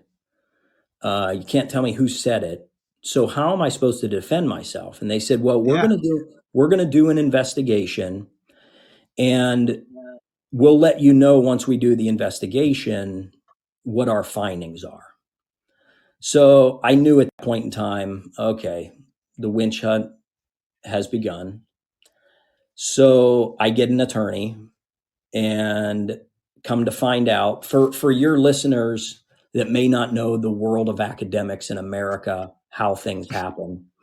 So if a complaint is brought against you through HR at a place like a college campus, you can't face your accuser. Okay. Even if it's an anonymous email that's sent in that has no name attached to it, they will do their investigation. You don't get to have any input on the investigation. You don't get to say, interview these people or interview this person, or what did the person say in the statement? Go and talk to this person and you'll find out that's untrue. So that's August of 2020. I don't know what is said against me until like October-ish Wow. or November-ish. Mm. To be honest with you, the timeline I don't have in front of me. It was a long time before I found out what was actually said. Now, Wow. to throw a curveball into this whole thing, in September of 2020, during COVID, the COVID craziness that's going on, my wife packed up my 4 kids and leaves. Okay. So I entered divorce in September, the process of divorce in September of 2020, while the AU thing is going on. I find out what the accusations are in like October, November-ish. So now I'm given these statements of what this email that was sent in and what was said. So then I get to rebut them. And so basically it works like this. HR calls you and says, statement number 1, did you ever say that? No, I didn't. Can you tell me what happened at this time, this place, this supposed statement was made? Can you recall it? Explain that to me, right? They go down the list of statements that were made. After that's done, they say, we're gonna continue our investigation. When we get to our findings, we'll let you know. Another curveball in December, my mom had gotten sick over Thanksgiving, not of COVID. She was 83 years old. She ended up passing on in December. Oh boy. And I go back to Pittsburgh, but it's COVID. My mom's in the hospital. So the hospitals, like, we're a big Catholic Irish family. You can't go into the hospital as a group to see your mom that's dying because it's COVID. Right. Everyone's got to put the diaper on their face, and we act like now that we know that this made up virus is like, everybody's scared, right? So my mom died in December. You can't even have a funeral, right? Because like the crazy people in charge decide that you're not even allowed to mourn loved ones anymore. So we have to bury our mom in December at a grave site outside in the middle of winter. January, I get the phone call from AU and they say, we've done our investigation. We've come to the conclusion that you're no longer worthy of a leadership position at American University after 10 seasons. And like I said, if there's a training you want to put me through, like, I'll go to the training, I'll do whatever. That was it. They said so on January 19th, I got the call from my AD. Hey, heads up. They came back with their findings. You'll be terminated as of tomorrow. They'll give you the information on a call tomorrow. January 20th, 2021 is a significant day. That's the day that AU calls me and says, you're done. You're terminated effective immediately. There's no severance pay after 10 seasons of being here at the university. You're gone and your health insurance is done in 10 days. Now, if you guys will think about it for 1 second, what happened on January 20th of 2021? 2021. The president gets inaugurated on the 23rd. Well, that was 2020. No, I don't remember. Joe Biden is inaugurated. Oh, yeah, inauguration. Yeah, okay. I thought it was the 23rd, but okay.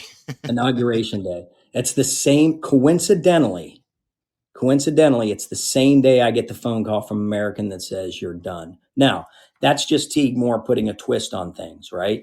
But it's really, listen, I like it. I like it. It's really strange with the accusations that were made against me that January 20th, 2021, I'm terminated from American University. Third paragraph of the termination, racist, right? Wow. So that was my exit from American University. And at the time, I have to be honest with you, like, the divorce, then my mom dying, then the termination, that's all in 4 months. And I've read a lot of things, talked to a lot of people. The 3 major events that anybody will have in their life is a divorce, a loss of a loved one, a parent, or a child, or the abrupt end of a career. For some reason, God decided, I'm going to lump all this into 4 months, and we're going to see how this goes. How did you get through that? Okay, do you want to say? Because that's a lot That's a on lot. one person. Because a divorce is is horrible with children involved. Horrible. Death of a parent, I couldn't even imagine either one of those. And then the abrupt termination.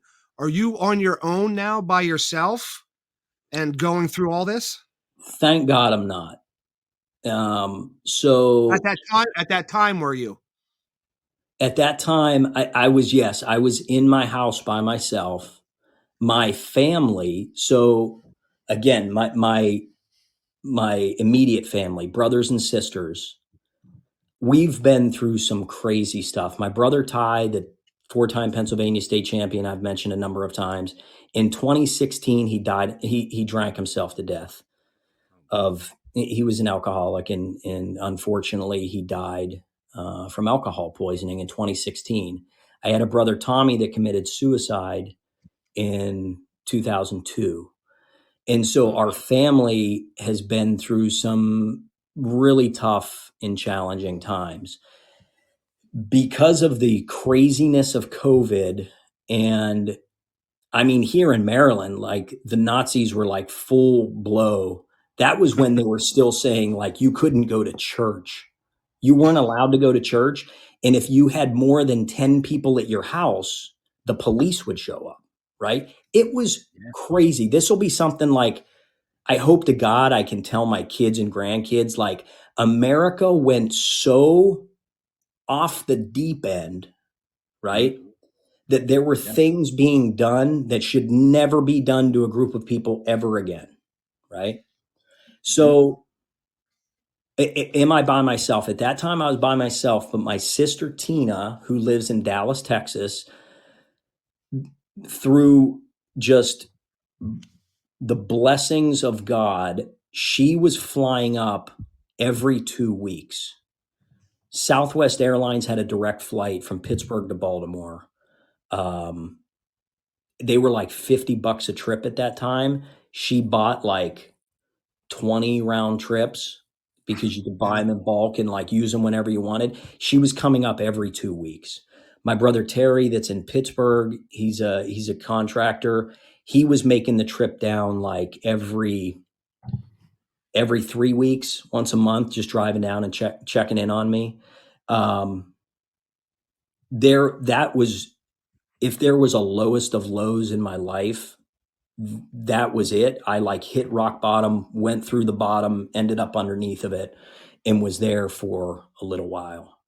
But thank goodness, in only through the grace of God was I able to put things together. I relied heavily on family and friends. I mean, just to keep my sanity, my faith, and my relationship with God is like the key factor that kept me moving forward. Trying to stay connected to my kids at that time kept me motivated and moving forward. And then the wrestler in me took over. Like there were some of those days that like I literally couldn't physically get out of bed. It's like, I know that sounds pretty lame. No, it And No, doesn't. I No, Teague, we it can doesn't at all. 100% Does, doesn't at all. understand. yeah. So anybody that's been through those situations can probably understand like when you physically are having trouble just getting out of bed for the day. That was that time in my life. Faith, family, and eventually the wrestler in me took over. And I was like, okay, so if this is me getting pinned, this is me getting my ass kicked, as long as I get through it, there's going to be another competition. There There's you going to go. be another day that I can go compete again, right? And American University, they took their best at me. They knocked me down as hard as they could. Um, my divorce, my ex, knock me down as hard as I could, right? I started going through, I didn't know what this word was before my divorce started, but parental alienation. I didn't know what that was when my divorce started. I found out real quickly what that means and what happens when a parent is alienated from their kids. And so for me, that phase of my life was by far the most difficult time, the most depressing time. I was already talking to psychologists, but then I like had to go into high gear to where I was visiting with um, my therapist on a regular basis just so that I could check in and say like what is going on here? Like I've lost my kids, I've lost my marriage, I've lost my career, lost a parent. Like when does this snowball going down the hill? When does it stop? And thank goodness I was with some really good people in terms of therapists and obviously loved ones that got down to the basis of it and basically gave me the perspective of you're not thinking about a year from now or 2 years from now. Just think about today and what needs to get done today. And what are you capable of doing today? And if you get through today, then let's give thanks for it. Let's rejoice it. Let's get a good night's sleep and let's try it again tomorrow. And we're not going to think about tomorrow until we get up and we take on what we can take on. And so I got the opportunity to start a new career. I'm now in construction management full time.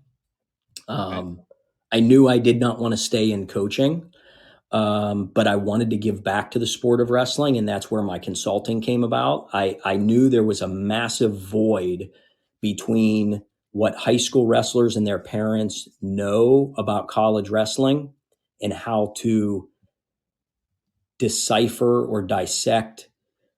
If you're a male wrestler, there's 437 college programs to look at: Division One, Division Two, Division Three, NAIA, junior college, you name it, all of them, 437. How do you start to figure out which one's the right one for you? If you're a girl, there's 153 programs in the country right now. How do you decipher the coaches? How do you decipher the universities? And how do you communicate with the coaches and let them know that you may want to go to school there or wrestle there? So that's where my consulting started to take off. And then the workaholic in me, I told you that I have an older brother that he's a contractor in Pittsburgh. He's been through two very rough divorces himself. And, he just said, look, you do as much as you can. And while you're going through this, the energy that you have from this, put it to positive, put it to use. Right. And so that's where I dove into construction management and started that career, got the consulting up and running. And since that time, just been moving forward. And life is different What now. Got a beautiful girlfriend and things are good. Nice. What aspect of construction management are you in? So I help manage the firm that I'm with in Maryland. We manage residential properties and own rental properties, residential. We own commercial building space. And so I manage the build outs when we got tenants coming in and out of those. And then we also do land development. So we take tracts of land and we turn them into either commercial space, residential space, or mixed use. We've got a project right now that's 77 acres, and that'll end up being 400 apartments, 190 townhomes, 13 commercial pads. So I kind of help just communicate and manage between the contractors, the jobs that need done, what's the timeline and the schedules of the guys that need to come in, get the job finished so the next contractor can follow them, make sure everybody's communicating with each other so the job gets done right. And it's a whole different life than what I used to know in coaching. I have a 9-to-5 work life now. Coaching was 24/7, 365, no break. That's what I was going to ask you, Teague, why you got out of coaching. And that was the one thing, was because of what happened in American or because of you don't have a life. You're a coach, especially at the level you were at. It's not just you have practice for 2 hours and you go home.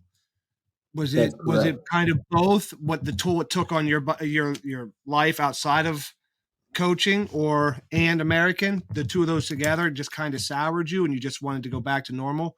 But then again, you're Yeah. not normal because you're working two jobs still. You still have that wrestling mentality where it's go go go go. Yeah, I would definitely say it was both. There was an extremely bad taste in my mouth. For 20 years I worked on college campuses, and whether you're at an Ivy League school, you're at a public school, large or small, there's a thought process on those campuses that's just different from the way that I believe. And in the sport of wrestling, to make a living with it, to be a college coach, that's the sacrifice you have to make. You are most likely going to be in an environment that, for me, that the large majority believed different than I believed. And Right. they had no problem telling me that what I believed was different and wrong from what they believed. Not And so different. Not for just me, different, but wrong also. yeah, correct, correct. And so for 20 years, I was ready for that change. It definitely took a toll on my family. It took a toll on my kids. When my kids were growing up, I can't tell you how many times I was away at a competition, or I was away recruiting, while my kids growing up they were having life events, right? They were Yep. doing firsts for whatever they were doing growing up. And I was with other people's kids traveling the country or taking them to competitions and those sort of things. Now, I don't say that as like being spiteful for it. It provided for my family. It gave us a home. It Yeah. paid our bills, put a roof over our head, right? But I definitely look back and I question, if I could do it all over again, would I do it? Would it have changed the relationship between me and my kids? Would it have changed the relationship between me and my ex? I can't honestly say that if I could do it all over again, I would go down that same coaching path. Um, because the life of a college coach, it's why the divorce rate is so high in college athletic coaching. The lifestyle that you have to commit if you want to be successful, it's a lifestyle. It's not a job. Because when that phone call comes at midnight on a Friday night and one of your guys is in trouble, you get up and you deal with it, Yep. right? And there's 30 of those kids, and there's 30 of those parents, and then there's your administration, and then there's your alumni, right? And then in between all of that, 30 athletes and their parents, and your administration and the alumni and what they all want going on, you still have a wife and you still have kids that need you. And that's a really, I'll say this, I don't think I did the best that I could have done of time management and balancing that. There were many years where I probably put too much time into other people's lives, the kids that I was coaching, and not Right. enough into my own kids. And I regret that. And I'll regret that until I go to the grave. But at the same time, I say, you know what? The job that it gave me, the opportunities it gave me. I've traveled the globe because of the sport of Yeah. wrestling, not only as an athlete but as a coach, coaching Team USA at World Championships around the globe. Those are opportunities I would never trade for anything. But I do realize, looking back on it, it took a toll on my family, and that I Right. regret. That I regret. I've actually been doing a lot of thinking about that. Being I literally just turned 50 this year, and I'm getting ready to retire myself. You just said you were in construction management. I'm a union iron worker in New York City, and I build those big, huge skyscrapers. So I'm getting ready to Right. cash it in myself. It's a long haul. You know what I'm saying? Well, thank you for doing what you've done. I've been in But some of those I've things. always but I've always thought, me personally, like, and I've been going through a little bit, stuff in my own head, like, and I've come to the conclusion that if you start to think backwards, if you start to think back of what you could have done or whatever, and you kind of stop thinking about what you're doing at the moment. I mean, I've kind of like learned like in the last couple of weeks that, there's stuff that happened in the back then. It's good to talk about it to a therapist or whoever, but I feel this is for me anyway. I feel that the more you dwell on stuff that you could have done, I think it's kind of stagnates you from going forward. And I'm just talking about like my perspective, like, cause I've been going through a little bit of a brain thing myself lately, and that's kind of what I came up with. Like, I just have to keep pushing forward. Like, stuff happened; there's really nothing I really could do about it. I just got to push forward and be a person that I am today. Because I mean, I got two kids myself, and I mean, my two boys, I love them. Like, I'd give my life for them, and Right. that's just like that's kind of like how who I am. Like, now I think I'm a dad, and like that's who I am. Like what I did, maybe if I was a little bit of a shady character back in the day. I've gotten a little bit of trouble, but I'm a good guy now. I'm a good dad. I'm a good husband. So I guess, like, at the moment, that's how, and all of our stuff that we've done in the past, I think leads us to where we are today. I agree with you 100%. There's looking at the trials and tribulations for anybody. If they look back on their life and they're honest about their look back, I don't think there's many people that would say I regret this decision that I make, or I regret putting time into this rather than that. I think Right. it makes us human, right? And it Of also course. makes us human to realize going through those challenging times are part of life. And if we think that our lives are not going to have trials and tribulations, well, then that's where we really need perspective, because Of course. that's what living is. Of Living course. life to its fullest are going to have ups and they're going to have downs. And the hopes is that you've got more ups when you look back on life than you had downs. Or at least that's my perspective. Oh, it's a great perspective. 100%. I don't want to cut you off, Tig, but we're about out of time with this. I want to thank you so much for coming on and giving us this opportunity to have this conversation. And this is what we want to do. We want people to come on and just converse and give their story, give their opinion, and just have us talk. Yeah. And Well, Teague, I was going to ask you a question, but this interview would have probably went a lot longer. But I'm very, very curious. So hopefully this interview went well for you to come on and talk about your times in like Cuba and Kiev. Like, you tell a story on a YouTube interview that I saw about you in Cuba. Dude, listen. You told that story so calmly. I don't think that instance that you talked about was as calm as you said it.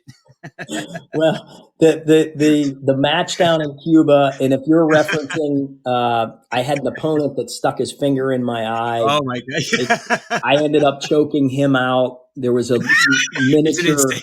miniature riot at the arena there in Cuba.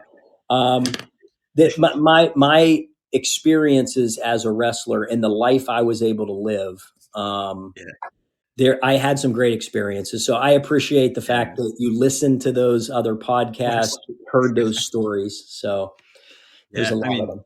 Cuba was probably scary, but I like being stuck in Russia too. Like I said to you, Teague, I could keep. I did a lot of research on you, and you have some really good stories. And that's like the nuts and the bolts of the stories that those are probably like kind of like the funny stories. The ones in Kiev and Cuba, stuff Yeah, like that.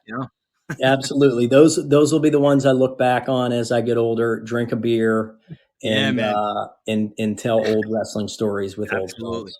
Well, listen, Teague, it was a pleasure to meet you. Me coming off from a wrestling background, I feel like I learned a lot today, and I also felt like I met a new friend today. It was a pleasure talking to you this evening. Well, thank you. It was a pleasure talking to you guys. I love your format where it's just conversational, and I hope any of your listeners, the fact that you guys are diving into more than just sports. I hope your listeners, anybody that may be going through some tough times right now, I hope they're willing to go and talk to somebody and Yep. have a conversation with somebody that can help them through their tough time. Yep. Absolutely. That's what it's all about. All right, Teague. Real Thank quick you, before we gentlemen. go, though, for the people that are listening that want to get a hold of you, how can they reach you? And not maybe to say hello or even to for your consulting. Real simple, thewrestlingconsultant.com. You visit my website, my email's on there. Anybody looking for any sort of wrestling advice, whether it's your son or daughter that is heading off to college, or maybe you just want to know, where should my kid be wrestling right now? They're 2 years into the sport. Some parents are telling us to go to these events. Other parents are saying go to these events. I can give you my opinion and years of experience from that. Or maybe you just want to reach out because you've got somebody in your family that may be going through a tough time, and you just need to know who should I get them in touch with to talk to. I can help you down that path as well. That's awesome. That's Teague. awesome. All right, my friend. Well, hopefully we'll talk to you soon then. Enjoy the rest of your evening. Thank you, gentlemen. I appreciate what you guys are doing, and I love listening to the show, so keep it up. All right. Thank Thanks. you, Teague. Have a great night, man. Yep. Take care, guys. Bye-bye. All right. Thanks. All right, so thank you everyone for listening. Great conversation. But for you wrestling parents out there that are listening, if you want to help a local guy, go on to Instagram at rips_wrestling for some shoes. All right, it's a local guy trying to get shoes. Wow. Nice. He's doing a little bit of local promotion. Guys, Shooting the Breeze is not going away, guys. We're going to be coming to episode 7 coming up soon. And I put something out there on our Facebook page, and I truly mean it. We will talk about anything. We like to chit-chat about whatever you guys want. If you guys want to drop us something on our Facebook page, a topic you guys might think that we want to discuss, well, there you go. Drop us a line. All right, everybody. Have a good night. Till next time. Peace.